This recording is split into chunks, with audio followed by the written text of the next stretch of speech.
Boa noite, pessoal, tudo bem? Oi, doutor Eduardo já entrou aqui. Estou esperando agora a Andrea para a gente começar a nossa live sobre distúrbio ou disfunção temporomandibular e dor orofacial. E hoje eu vou ter o prazer aqui de convidar o doutor Eduardo Moioli, tá? Eu vou ler aqui porque ele tem várias formações. Ele é especialista em ortodontia e ortopedia facial pela PUC do Rio de Janeiro, mestre também em ortodontia e ortopedia facial pela Universidade Paulista. Ele é professor e coordenador do curso de especialização em disfunção temporomandibular e dor orofacial da Associação Brasileira de Cirurgiões Dentistas do Estado do Rio de Janeiro. E também ele é presidente do Colégio Brasileiro de Harmonização Orofacial, entre outros aqui, que a gente vai conhecer um pouquinho mais, ver ele falando, tá ouvindo. E a Andréa também já entrou, então vamos convidar aqui a Andréa, minha amiga, fonoaudióloga há mais de 30 anos, mestre, doutora, com especialidade nessa área orofacial. Andréa, seja bem-vinda. Vou colocar aqui, doutor Eduardo, vamos convidá-lo. Tudo bem? Oi, minha querida, estou chamando aqui doutor Eduardo, mandei o convite aqui para ele. Boa noite, seja Boa bem-vinda. noite. Muito prazer tê-la aqui novamente. Ai, Doutor que bom. Eduardo, salve, salve! Ai, que alegria tê-los aqui outra vez. Muito feliz, muito obrigada, hein? Eu que agradeço pela oportunidade, pelo convite, a parceria de longa data aí com a Andrea, A ministrando o Andréa curso. falou super bem, hein? Disse que o senhor é um excelente professor. Então, vamos lá, vamos começar a nossa live hoje, que vai ser sobre disfunção temporomandibular, né? E eu queria, professor Eduardo, assim, né, além de agradecer muitíssimo pela sua disposição hoje, tá? Falar desse assunto que, para mim, é um assunto riquíssimo. Eu acredito que todos devem ter em casa pelo menos uma pessoa com uma disfunção temporomandibular. E é um assunto tão pouco falado, né? Aqui nas mídias, na- nas universidades, nos consultórios. Eu acho assim que a gente precisa falar mais sobre esse assunto e da dor orofacial.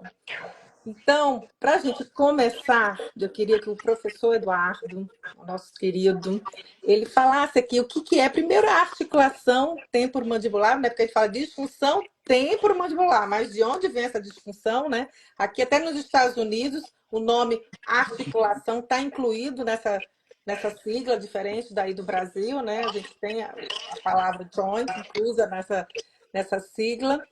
E aí, se eu falasse também um pouco da fisiologia, tá? Se tiver algum slide para nos mostrar, agradeceríamos muito, tá bom? Então, é com o senhor, professor Eduardo. Eu só não sei como é que faz isso para mostrar o slide, não Ai, consigo. que pena! Mas slides eu Fica sei para a bastante, próxima. mas fica para a próxima.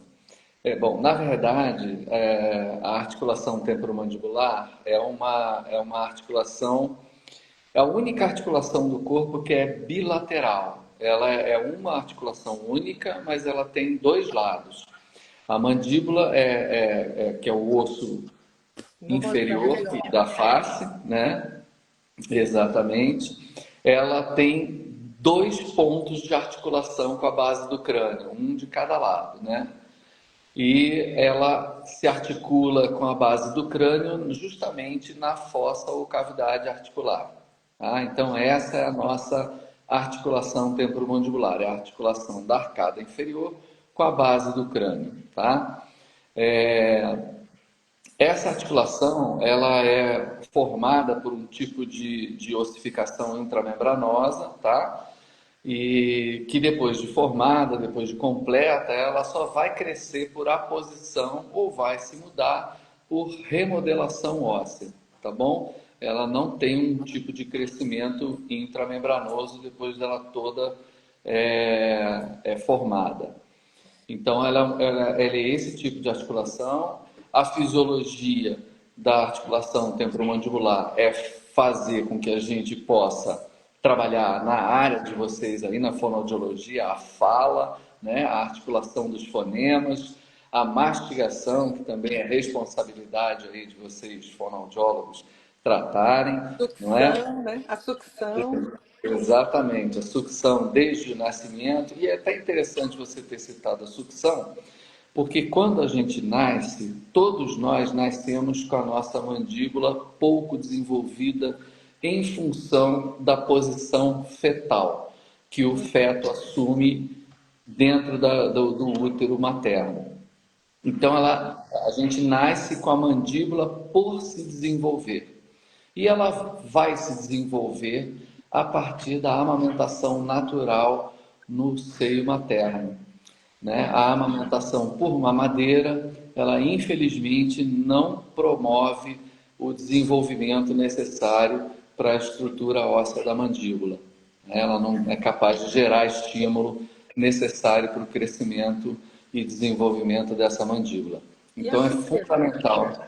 Aí a chupeta é totalmente nociva, né? Extremamente danoso para o nosso sistema estomatognático como um todo, né? Ela vai favorecer a respiração bucal, ela vai dificultar esse desenvolvimento, né, da nossa mandíbula, que, como eu disse, ao nascermos, ela é hipodesenvolvida, ela é pouco desenvolvida, ela fica por se desenvolver, e o maior desenvolvimento ela vai obter a partir da amamentação natural no seio materno, né?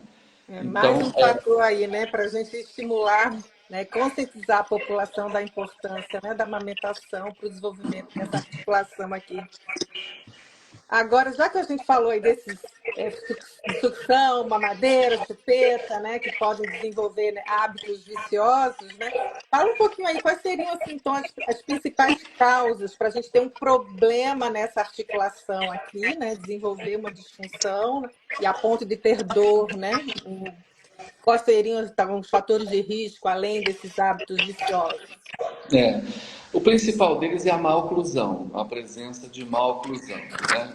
Dentes não devidamente encaixados, não devidamente articulados entre os maxilares superior e inferior, ou seja, entre a maxila e a mandíbula, né? Os dentes maxilares e os dentes mandibulares não estarem completamente encaixados.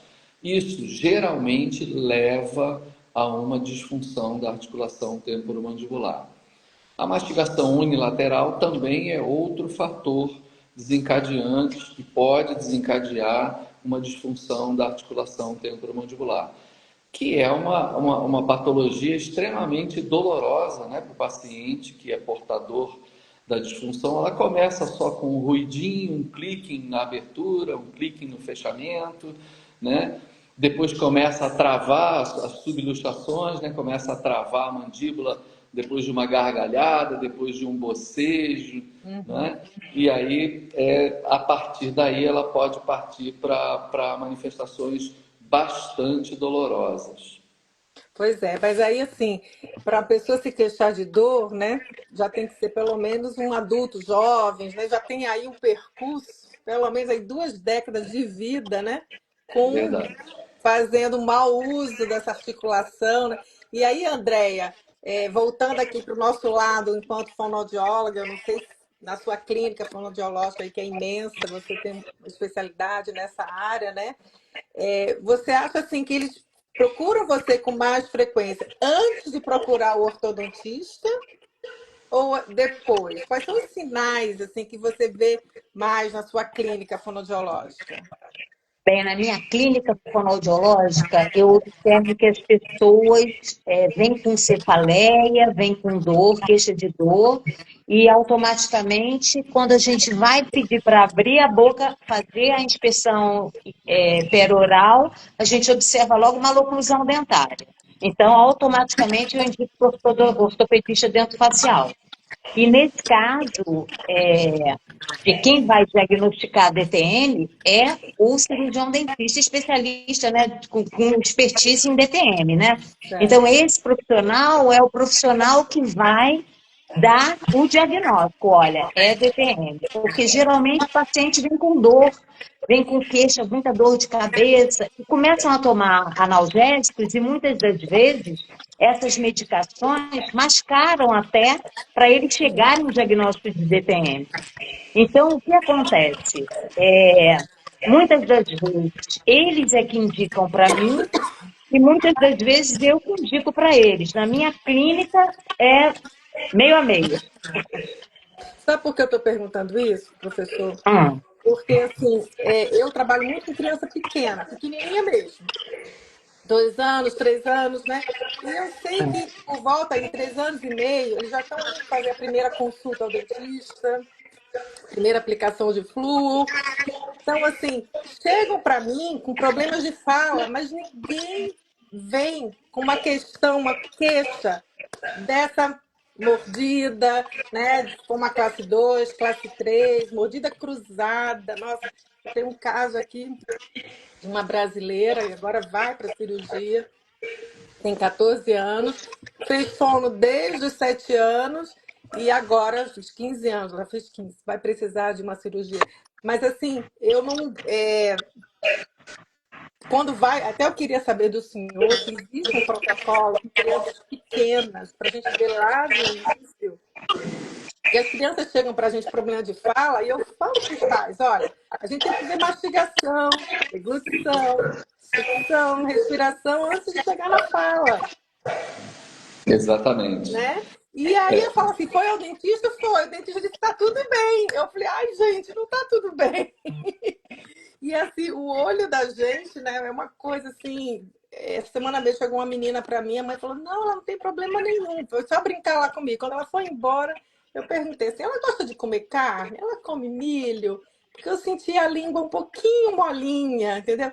Então, assim, eu não vejo aqui nos Estados Unidos esse protocolo, uma coisa assim mais objetiva, uma coisa até que americano adora, né? Mas não vejo isso. Eu não sei se aí no Brasil vocês têm, com 4 anos, né, uma idade mais tenra, de a gente estar avaliando essas crianças. Qual é a sua opinião aí? Não sei se você tem esse dado para informar.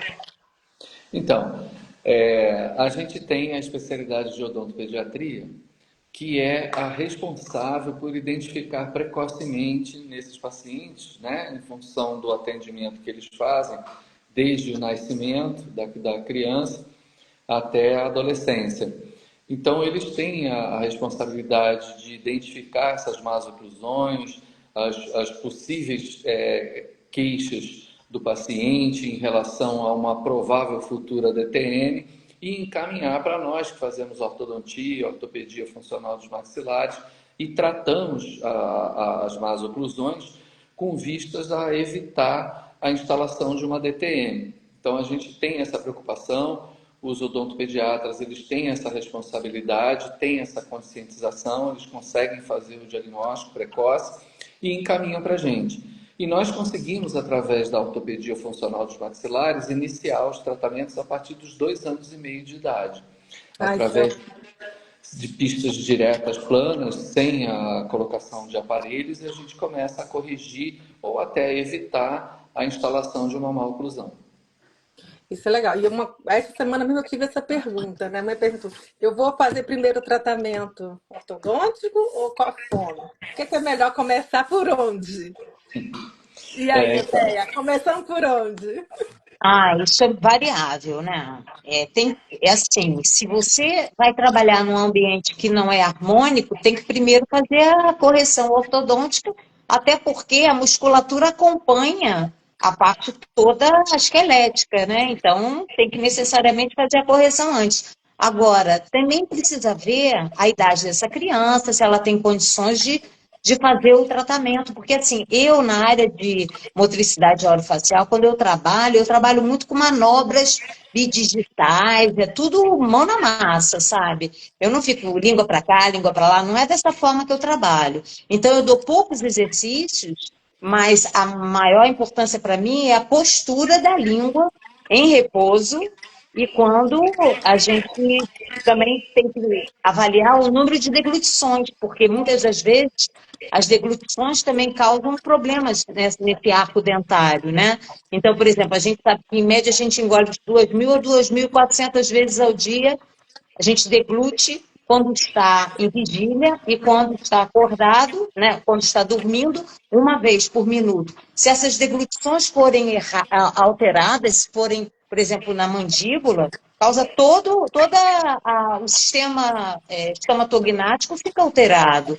Então, assim, é uma coisa simples que é você retirar essa pressão errada e modifica toda a estrutura dentária, inclusive ajuda ao pediatra, no caso das crianças, ou ortodontista, a fazer essa movimentação melhor com os aparelhos, né? Isso é muito importante. Então, assim, o fonoaudiólogo é o profissional que vai trabalhar a função, mas se você estiver dentro de uma estrutura músculo-esquelética alterada, automaticamente você vai trabalhar num terreno que não é fértil. Então, você tem que primeiro priorizar esse tratamento para depois entrar na parte muscular.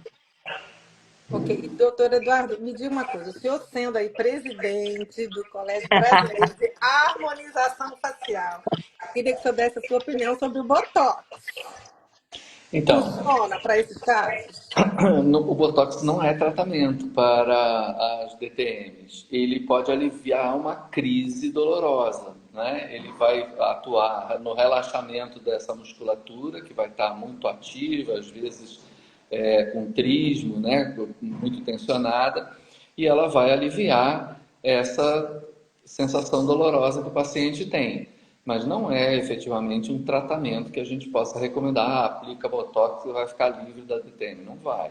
O tratamento, ele, por enquanto, o que a gente faz é o tratamento ortopédico funcional, através dos aparelhos ortopédicos funcionais, a gente consegue remodelar essa cavidade articular, a gente consegue remodelar a cabeça da mandíbula, a gente consegue reposicionar as arcadas, reposicionar os dentes, restabelecendo uma oclusão de padrão normal, para que a gente possa dar ao paciente condições de se livrar definitivamente das suas dores, das suas queixas, da disfunção da articulação temporomandibular. Então vamos lá. Então eu cheguei onde eu queria perguntar, né? Me diga, como é que a gente faz para se livrar definitivamente da disfunção temporomandibular e, consequentemente, essa dor orofacial, que pode ser até também uma dor enraizada para o ouvido, não é? Pode ter outras dores, como ela falou, a Andréia, dor de cabeça. Então, para se livrar da dor, não é nem orofacial, mas é da dor. Me diga É. aí, qual é a cerejinha do bolo? Então, os pacientes confundem, inclusive, muito a DTM com enxaqueca, né? Com a enxaqueca, porque a dor é a mesma. Então, a gente tem que pesquisar muito na etapa diagnóstica para ver se a origem da dor do paciente ela é de uma disfunção da articulação temporomandibular ou se ela não é de origem da disfunção temporomandibular. Porque as dores para o paciente, principalmente o leigo, elas são muito parecidas, elas se confundem muito. Então, uma vez a gente vencida a etapa do diagnóstico e estabelecendo que é realmente a origem dessa dor, desse desconforto que ele tem, uma disfunção da articulação temporomandibular, a gente vai tratar com os aparelhos ortopédicos. Essa é uma filosofia que a gente desenvolve há mais de 40 anos e a gente teve a oportunidade durante o nosso mestrado de fazer uma pesquisa com ratos, onde a gente conseguiu comprovar cientificamente o que a gente faz na clínica já há mais de 40 anos. Então, foi fundamental essa nossa pesquisa no mestrado para que a gente pudesse validar cientificamente esse nosso método de tratamento. Gente, eu Porque não consigo existe. imaginar uma pesquisa com ratos com ortodontia. Para mim é uma coisa assim tão surreal. Eu tive uma colega que colocou aparelho ortodôntico no rato, sim, durante o mestrado, mas eu não usei aparelhos, porque assim, Uhum. o que a gente fez? A gente desgastou os dentes do rato e provocou uma diminuição da dimensão vertical de oclusão do paciente, que já é suficiente para provocar uma DTM.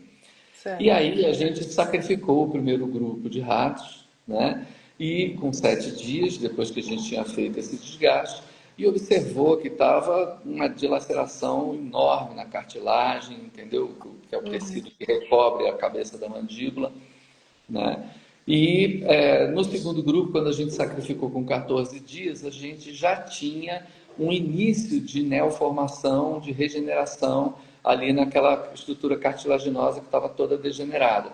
No último grupo, quando a gente sacrificou aos 28 dias, já estava praticamente tudo regenerado. Então a gente pôde demonstrar que isso era viável. E por que isso aconteceu? Porque os ratos eles têm os dentes ipsodontes, que é uma característica dos roedores e de alguns ruminantes, que o dente cresce indefinidamente. Então você desgasta o dente e ele volta a crescer. Então, quando os incisivos que a gente desgastou e os molares voltaram a crescer, esse restabeleceu a dimensão vertical de oclusão desses ratos. E aí o tratamento estava feito. E o que a gente faz na clínica ortopédica com esses pacientes portadores é nada mais, nada menos do que restabelecer o padrão de dimensão vertical de oclusão normal desse paciente, a oclusão normal e a funcionalidade com a ajuda de vocês, fonoaudiólogos, principalmente os especialistas em motricidade orofacial, como é o caso da doutora Andréia, para que o paciente volte a ter suas funções orofaciais, todas elas restabelecidas dentro de um padrão de normalidade, o que o livra definitivamente da DTM. E dá Professor, licença, posso fazer uma tá. pergunta? Como é que você faz o aumento da dimensão vertical?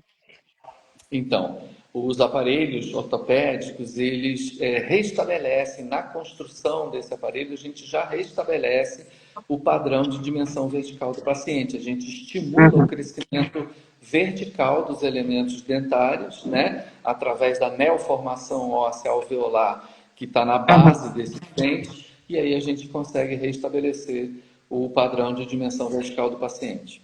Demora Mesmo muito tempo? adultos, Gigi, desculpa, mesmo Não precisa. adultos idosos, assim, 50 anos e tal, você Ó, tu não consegue. fala 50 anos idoso, não, hein? Para lá, hein?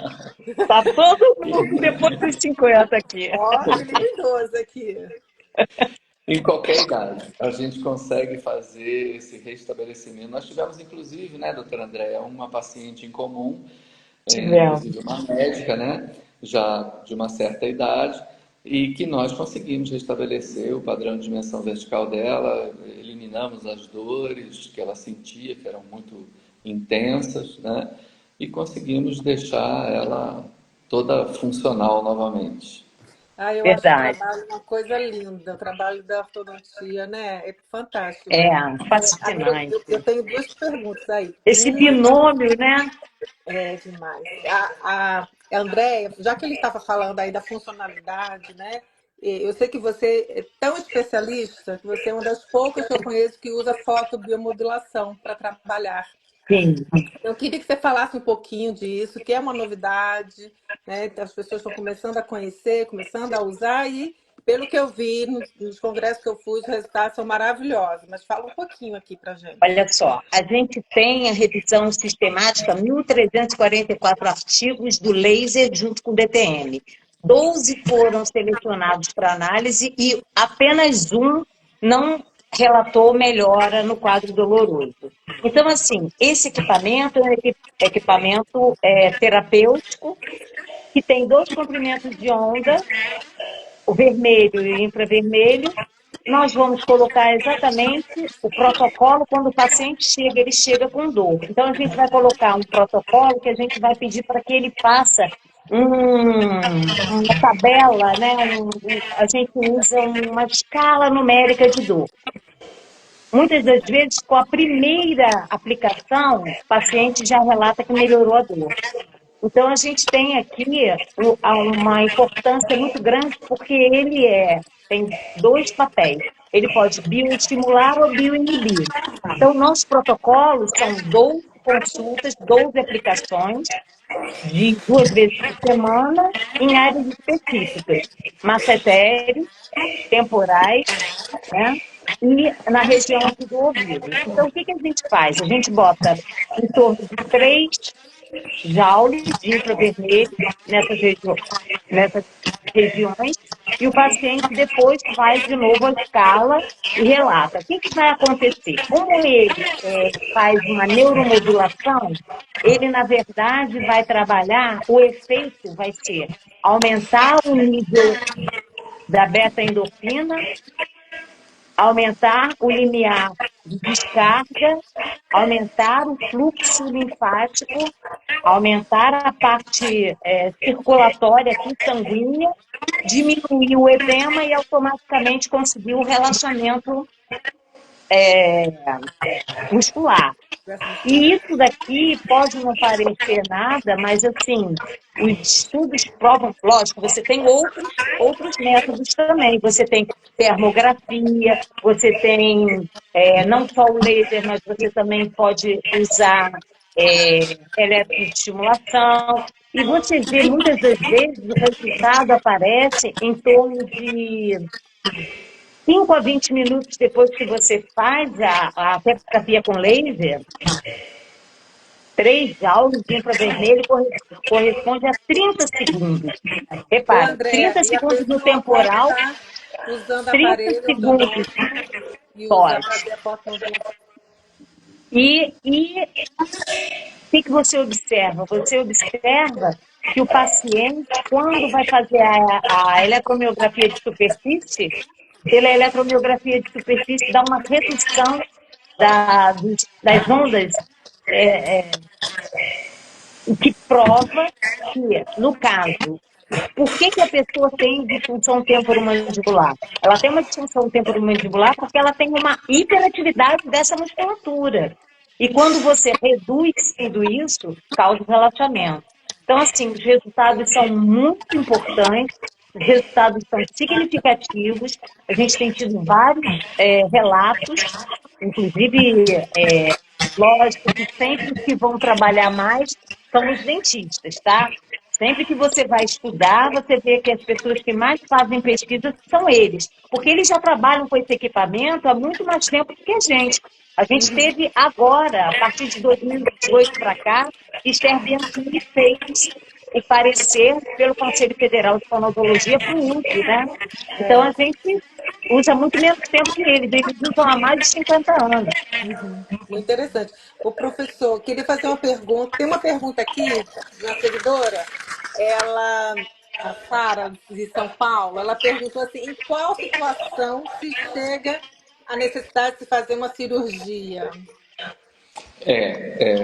Excelente pergunta, Sara. Na verdade, nós trabalhamos com a única hipótese cirúrgica quando há uma dilaceração no disco, ou seja, uma degeneração do disco, uma perfuração no disco. Aí a gente vai para a cirurgia, aí já não tem mais como a gente fazer um tratamento clínico. O disco é Fora aquela isso, estrutura que fica entre o côndilo inferior e o isso, superior, aqui. isso, disco articular. Eu tenho que falar porque tem muita gente aqui, ó. Minha irmã mesmo está Não, aqui, ó, com perguntando. certeza, com certeza, o E aí disco eu tenho que articular. falar A com uma gente tem uma, linguagem mais simples, porque tem muita gente aqui que não é da área, né? a gente tem Tá? uma estrutura semelhante ao disco articular da articulação temporomandibular na articulação do joelho, por exemplo, que é o menisco, que é muito conhecido, né? Os jogadores de futebol vivem operando os meniscos e tal, né, dos joelhos. E o disco articular da cavidade articular, da articulação temporomandibular, ele é muito semelhante anatomicamente e fisiologicamente ao menisco, que tem a função de proteger as estruturas ósseas articulares, né, ali na articulação temporomandibular, de impactos, de traumas, de forças exageradas, que a gente pode exercer, inclusive, durante o ato fisiológico da mastigação, por exemplo. Exato. E não chegar ao ponto de ficar que nem o queixo da vovó caiu, né? Lembra do Jô Soares? Que o queixo da vovó caía e ninguém botava de volta no lugar, não é? É isso Então, aí. assim, mas dentro dos tipos, né, de disfunção, que eu acho que deve ter, né, subtipos, assim, qual seria assim, o mais grave? O relacionado à mordida cruzada, lateral? Então, a maloclusão mais difícil da gente tratar é, na verdade, uma associação de duas más oclusões. Na minha opinião, tá? Nós vamos ter colegas que vão discordar, que vão indicar outras e tal, mas na minha opinião, a maloclusão mais difícil de ser tratada é uma maloclusão do tipo classe 3, que é aquela figura do paciente que tem a mandíbula projetada à frente, né, fazendo uma mordida cruzada entre a arcada inferior e a arcada superior e associada a uma mordida aberta. Eu acho que essa é, na minha opinião, a maloclusão de mais difícil tratamento. É a classe 3 com mordida aberta. Tá? E falando aqui, André, um pouco da foto, eu lembrei aqui que na fonoaudiologia isso é muito recente também, em outras áreas, perdão, a neuromodulação, né, tá chegando para a gente agora na área da leitura, tá, na área do autismo. Então, assim, merece uma live só para a gente falar disso, hein, Andréa? Sim, Deixa aí anotadinho, tá? Como é que vai ser isso aí, tá bom? eu tenho estudos nessa área também já. Já começamos a fazer um estudo bem robusto. Eu tenho uma colega que está aqui na live, a Andréia, e ela fez um estudo, foi muito interessante. Ela tentou, né, falar sobre se a nossa postura é que levava aos problemas de disfunção temporomandibular ou se era o contrário. Se a disfunção temporomandibular é que leva a problemas de posturas. Eu acho que isso nunca vai ter um fim, essa discussão, né, professor? O que é que você acha? Então, na verdade, a associação mais direta é entre a maloclusão e a postura, né? Então, assim, a gente tem os padrões de maloclusão com os padrões de postura corporal associados. Por exemplo, a gente acabou de falar de pacientes portadores de classe 3. É, Eu vou fazer aqui o classe 3 para o pessoal que não sabe, tá? É É, aqui, ó. faz aí, Tá, Gigi. gente? A cifra do lado é cruzada. isso, 3, né? O 2 isso. e o 1. O 2 é o Maloclusão dentucinho. normal. É, É é a isso aí. Mônica, né? É a Mônica. Isso. Então, esses pacientes portadores de classe 3, eles geralmente têm uma postura mais reta, né, da coluna e a cabeça fletida para trás, né, com o pescoço esticado. Já o portador da classe 2 é o contrário, ele tem a cabeça fletida para frente, né, e o pescoço fletido também flexionado à frente, né? Inclusive, é uma das causas principais de fraturas dentárias em crianças e adolescentes, essa presença da maloclusão de classe 2, porque quando o paciente cai, ele cai de boca no chão, ele não consegue colocar o braço para poder Olha só. servir de anteparo e se defender de uma queda com um impacto frontal na face. Porque essa postura do classe 2, além do pescoço fletido para frente, a cabeça inclinada para frente, ele ainda tem os ombros também Assim. fletidos para frente. E com essa postura de ombros, ele não consegue apoiar as mãos para evitar o choque da face com o solo. E Olha que aí coisa incrível. ele Tudo vai isso e fraturar os respirador ossos. oral, né, Eduardo? Ainda é respirador oral. Ainda tem os olhinhos ficadinhos, né? Nossa, que Exatamente. incrível isso. E outra coisa também, outra pergunta importante, e o que mostra, né, a dimensão que é essa disfunção, a necessidade dessa interdisciplinaridade médica, fono, fisioterapeuta, e é sobre a questão do ronco. O ronco pode estar associado à disfunção temporomandibular, professor? Pode, mas geralmente o ronco é uma causa, são várias causas, né? É Sim. multifatorial. É, a principal dela é a obesidade, né? E as pessoas que têm o pescoço muito grosso. Então, pessoas com pescoço muito grosso geralmente são roncadores contumazes. Mas a obesidade também leva ao ronco, né? O respirador bucal, ele respira o dia inteiro pela boca, à noite ele não vai respirar pelo nariz, ele vai continuar respirando pela boca e aí vai vibrar as estruturas, né, mucosas e musculares que a gente tem ali, e aí a André mais especificamente pode falar mais com mais propriedade a respeito, e vai provocar o ronco, né? Então, essas pessoas geralmente vão roncar. Os portadores de má oclusão do tipo classe 2 de Engel também são prováveis roncadores, né? Então, é basicamente isso. A Daniela está perguntando aqui, ó, se o Fred Mercury era qual a classe dele? Essa mordida dele. Classe 2. É a classe 2. Classe 2, Fred Mercury. E o Noel Rosa? O Noel Rosa chegava a ser classe 2 ou ele só tinha retrognatia? Então, ninguém nunca examinou o Noel Rosa com essa função, né? Mas Não fica. que eu saiba, mas ele era agnata. O Noel Rosa, ele tinha uma outra patologia que é o agnatismo, ou seja, ele não tinha mento. Não Ele era era nem desprovido. retrognatia. Não, na verdade, pelo que a gente vê das fotografias que tem dele, né, até dos desenhos, das caricaturas que a gente vê de Noel Rosa, a gente identifica nele um portador de uma agnatia, ou seja, a ausência de formação do mento, do queixo, né? Ele não tinha um queixo. Era essa a principal que a gente via. A gente nunca tem uma foto da cavidade bucal dele para que a gente possa fazer o diagnóstico da má oclusão que ele provavelmente poderia ter, né? E André, o que você acha aí em relação ao ronco? Você tem algum caso aí para explicar para gente, dar um exemplo? Eu tenho. O ronco, a gente tem que fazer o CPAP, a gente tem que verificar. Assim, são muitas questões, teria que fazer uma live só sobre isso, porque o que acontece é que as pessoas passam, por conta disso que ele falou, de obesidade, que é uma das causas, elas ficam em apneia do sono, né? Então, em função disso, tem que ser feito o exame, porque as pessoas não têm sono reparador, e, em consequência disso, elas têm problemas cardíacos, elas têm problemas metabólicos. Eu tive um caso de pacientes que, por acaso, eu não sei o que acontece comigo, que só vem para mim médico, né? Então, assim, coitados. E eles, realmente, a pessoa, ela fica super cansada depois para trabalhar, ela não consegue cumprir com as funções laborativas. Agora, a gente precisa avaliar também toda a função respiratória, né, que tem que ser examinada.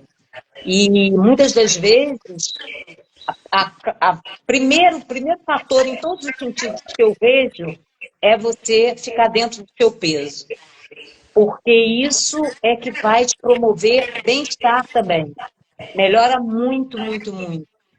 E a pessoa, em relação ao ronco, é o quê? Uma flacidez da parede posterior do faríngeo, que ela, na hora que vai engolir, aquilo não tem, pela própria elasticidade da musculatura, né? Então, a gente também aplica o laser nessa área. Eu, inclusive, apliquei bastante laser. O protocolo é sempre assim, você faz primeiro uma escala de melhora para avaliar se realmente o paciente consegue evoluir ou não. Agora, o que eu queria falar é a diferença entre bruxismo e DTM. Por quê? Porque os pacientes que nos procuram, eles fazem bruxismo. E no nível máximo desse bruxismo, chega a DTM. Então, o que acontece? As pessoas ficam muito preocupadas.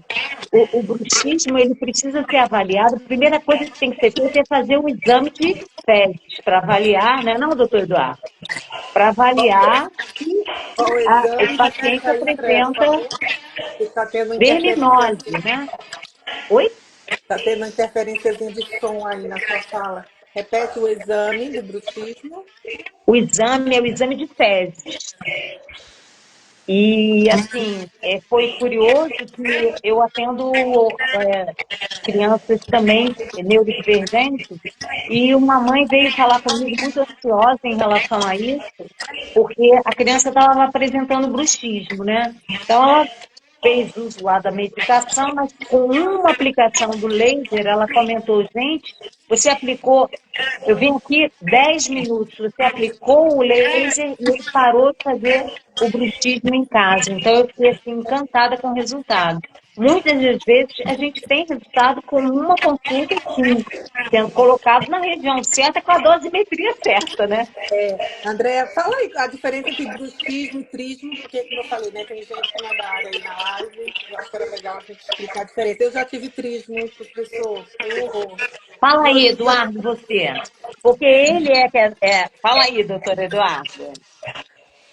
Não, na verdade, o trismo ou apertamento dentário, ele pode virar um bruxismo ou não. O hábito de bruxar, que até eu acho que é um termo totalmente inadequado, né? Porque não tem nada a ver com bruxa, né? Enfim. é, Mas é porque vem de briquismo, né? Que é o apertamento dos dentes, e aí depois variou-se isso para bruxismo.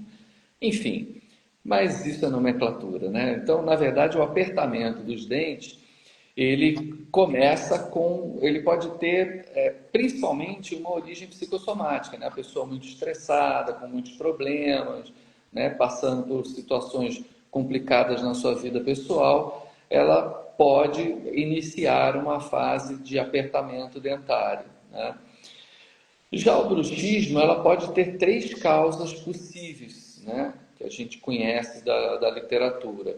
Uma delas é a verminose, que a André citou aí, que a gente faz a solicitação do exame de fezes para poder verificar se existe a presença de determinados vermes, né, principalmente Giardia e Oxyurus, que são vermes que podem provocar o hábito de ranger os dentes durante o sono ou até com a pessoa acordada. Tem gente que faz bruxismo acordado, tem gente que faz bruxismo só noturno, né? Então, assim, e geralmente quem faz o bruxismo acordado ou é verminose ou é origem psicossomática. Então, as três causas são: primeiro, maloclusão. Pessoa que tem maloclusão, dentes em diferentes alturas, até que pode ter sido ocasionado por um tratamento odontológico não muito bem realizado, né? Então, colocar dentes em diferentes alturas, bom com falar disso. restaurações mais altas e mais baixas, né?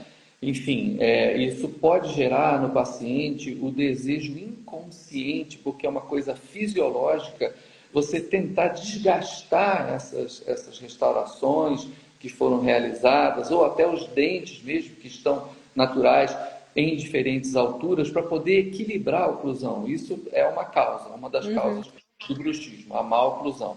A segunda causa é a origem psicossomática, né? As pessoas muito estressadas, com muitos problemas, então elas começam com o apertamento e pode evoluir para o bruxismo, que é o hábito de ranger e raspar os dentes, né? Tem gente que faz um barulho absurdo durante o sono, né? Parece que Professor, está quebrando os dentes, né? eu quebrei já aqui, ó, e perdi um dente na pandemia.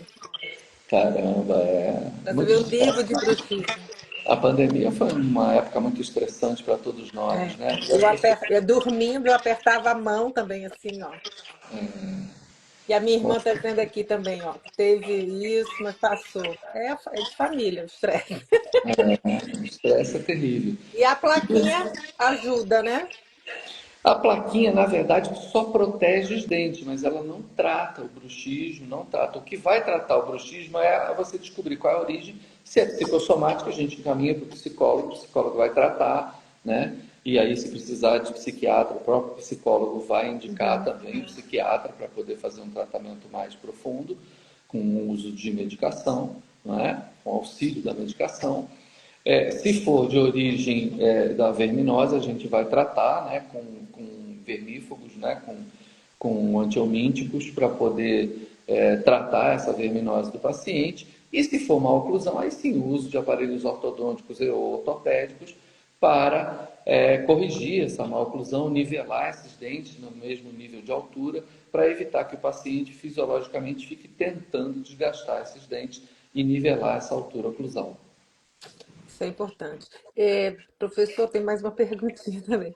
Eu, por muito tempo, trabalhei com audiologia no Brasil. E muitas vezes, né? O paciente vinha com dor de ouvido, fazia audiometria e dava normal.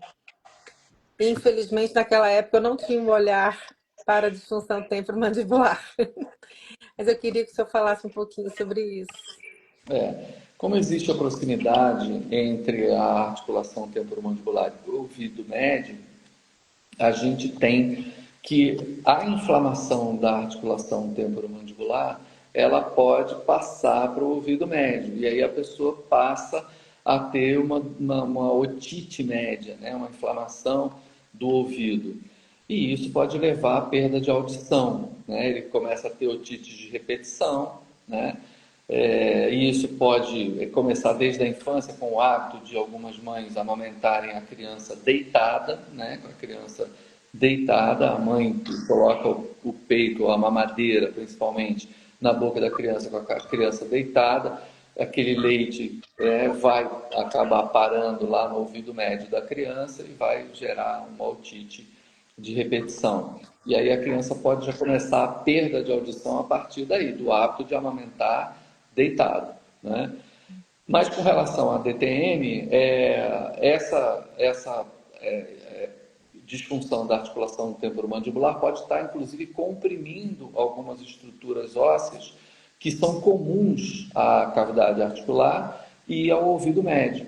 E isso também pode causar perda de acuidade auditiva no paciente. Entendi. Andréia, você quer falar um pouquinho sobre o trabalho fonoaudiológico com ronco, com bruxismo? É só fotomodulação ou tem alguma outra coisa aí que os fonoaudiólogos podem estar... Não, a gente tem que fazer fortalecimento da parede posterior, a gente tem que fazer exercícios específicos, mas assim, a base da fotobiomodulação é muito importante porque ela praticamente é um recurso que ela modifica essa estrutura, entende? Ela faz, é um equipamento barato, é um equipamento não invasivo e que os pacientes veem um bom resultado, entendeu? Não somente a fotobiomodulação, a gente vai trabalhar as questões de fortalecimento da musculatura, entendeu? Exercícios que você faz, mas é associado, eu vejo assim um trabalho integrado. É E o muito, resultado é muito mais legal. rápido, entendeu? Porque, na verdade, é um equipamento de baixo custo, é um equipamento não invasivo, e você vê resultado rápido. Não é nada mágico, mas associado ao trabalho sério que a pessoa faz, né? De perder peso, de conseguir fazer uma atividade física, melhorar a parte respiratória dela, porque muitas das vezes a pessoa não trabalha a respiração. E aí é todo o equilíbrio dessas funções estomatoglossognáticas que a gente vai trabalhar, É entendeu? incrível, né, André? Como é assim amplo, né? Você vê, uma articulação. É. Quantas áreas a gente falou aqui? Quantas é, disciplinas, né, estão envolvidas É para a gente porque o tratar uma... trabalho, né, a DPM, o trabalho é multifacetado, porque é o cirurgião dentista que vai avaliar, ele vai diagnosticar, aí tem o fonoaudiólogo que vai trabalhar as funções de mastigação, de deglutição, de fala, o equilíbrio dessas funções, né? Fisioterapeuta também vai trabalhar a função mastigatória, vai trabalhar o equilíbrio dessa função muscular, o otorrino, porque o sujeito está com um zumbido, está com otite média, precisa ser medicado. O psicólogo vai trabalhar ansiedade, depressão, porque paciente com dor e paciente que ele não tem condição de fazer nada, porque a cefaleia dói muito a cabeça. É, Então, ele pode chegar à depressão por conta disso, né? E precisa ser olha, trabalhado também por conta de estresse. E até procurar um neurologista, porque existem vários tipos de cefaleia, né? Então, a gente tem que ter um trabalho integrado aí. O que é houve? muito Você importante, tirou? porque assim mexe, né, com a autoestima da pessoa, não é? Você Sim. vai mexer com a face dessa pessoa, você vai mudar. Então, assim, é um trabalho muito bonito, muito complexo, né? E que os resultados finais são maravilhosos. E para cada idade, né? Eu fiquei feliz de saber que com 2 anos e meio a gente já pode começar, né, essa intervenção, É pedir prevenção. ajuda para ortodontista, conscientização das famílias, né? professores e outros profissionais que lidam com criança para ter esse olhar para prevenção ou então diminuição do problema, vamos dizer assim. Porque tem uma perguntinha que eu queria fazer. Isso, a disfunção temporomandibular, ela pode ser hereditária? Ela pode vir de um fundo aí genético? Não há comprovação científica Não disso, há, né? tá? Suspeita-se que a maloclusão possa ser de origem hereditária, de origem genética. Certo. Mas a DTM em si, a gente não tem ainda nenhuma comprovação científica de que ela possa ser de origem hereditária ou genética, né, como você disse. Ok. Eu queria só dar uma contribuição a respeito do ronco. Por favor. Hoje em dia, a gente trata ronco e apneia com aparelhos específicos para isso. A gente tem aparelhos capazes de tratar isso sem condenar o paciente ao uso do CPAP, como a Andrea citou. É Ai, um que aparelho desconfortável, né, que é um trambolho na vida da pessoa. Ela não vai ter mais vida, né? Ela vai dormir ali, não dá para dormir, por exemplo, um casal, não dá mais para dormir abraçadinho, né? Se um dos dois usar um CPAP, não é? Então a gente, então a gente tem aparelhos específicos, né? Aparelhos intrabucais, aparelhos de origem ortodôntica e ortopédica, capazes não de tratar efetivamente o ronco, mas de, durante o uso do aparelho, evitar que o paciente ronque.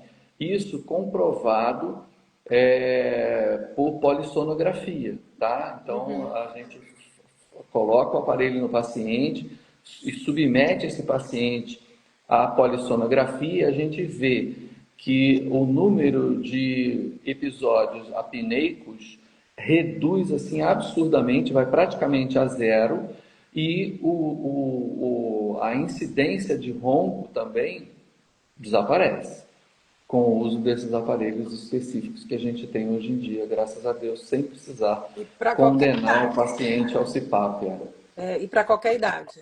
para qualquer idade, para qualquer idade. Então, quando meu marido for ao Brasil, ele vai te procurar, doutora Com Dora. certeza, será um prazer recebê-lo. Ele usa o CPAP, graças a Deus, o CPAP salvou nosso casamento. Com certeza, Mas porque pelo ele menos tem você dorme, né? E ele também. ele usou o aparelho ortodôntico já mais velho, né? Mais velho, né, André? Depois de 50, mas ele tem também alteração de temporomandibular, e aí ronca, é acima do peso, é aquele pacotão, certo? Então, André, você quer fazer mais alguma colocação? Estamos chegando aí no nosso tempo de 1 hora de live. Não, Tá tudo assim, certo? vamos para as considerações Ah, eu finais, né, tenho, Eduardo? eu tenho uma perguntinha para você, Andréia, que surgiu aqui. Alguém Qual? perguntou. Se a pessoa quiser aprender sobre fotobiomodulação, o fonoaudiólogo perguntou aonde que faz essa formação, se existe algum curso, se você indica alguma coisa. Na verdade, a gente também está fazendo aqui essa live, né, Eduardo? Porque a nossa ideia é fazer um curso de DTM que a gente vai trabalhar, o curso está completo, porque Eduardo era nosso professor lá da pós-graduação da Universidade Veiga de Almeida, na área de motricidade orofacial. Então, a gente já tem tudo isso e a ideia é apresentar nesse curso também o tratamento, entendeu? E a gente vai lançar aqui um link, né, Eduardo? Para quem tiver interesse de fazer o curso, provavelmente vai ser uma vez, não sei se vai ser um sábado no mês, tá? E aí a gente vai definir com carga horária, tudo direitinho. Muito bom. E a nossa expertise é grande nessa área. E o ideal na área de DTM é realmente você não só olhar, mas tem que exercitar, né? Se Então, tiver online, já tem uma aluna aqui. entendeu? Legal. Viu? Vai ser Olha, um prazer gente, e minha um irmã está dizendo privilégio. aqui que foi tão bom que passou muito rápido. É realmente É, um assunto muito gostoso da gente falar, porque aquilo como eu falei, né? Acho que todo mundo vai se identificando aí, né? Ou com parente ou consigo mesmo, é um assunto que envolve a pessoa, né? E eu queria muito agradecer vocês dois aí por essa oportunidade. Eu vou deixar salvo aqui no meu Instagram. mas eu vou conseguir transformar isso numa live no YouTube e aí eu passo para vocês, tá bom? Legal. Tá Bacana. Ficar ótimo. disponível aí para quem quiser assistir todo ou só pedaços, porque vale a pena, é um conteúdo belíssimo. E também, se vocês puderem também passar os contatos de consultório, e-mail, essas coisas assim, para a gente disponibilizar para as pessoas. Tá bom? Muito Tá certo. obrigada, tenha uma boa noite, tá? Uma boa semana. E a gente vai tendo contato aqui por essa coisa maravilhosa que é mídia social. Muito obrigada, hein? Obrigada, Gigi. Beijo, Beijo grande. professor. Obrigada, Nós Andréia. agradecemos Bom, muito pelo Obrigada, convite, Eduardo. viu? Tchau, tchau. até a próxima. Tchau. Tchau, tchau. Uma boa noite Tchau. a todos. Boa Igualmente. noite.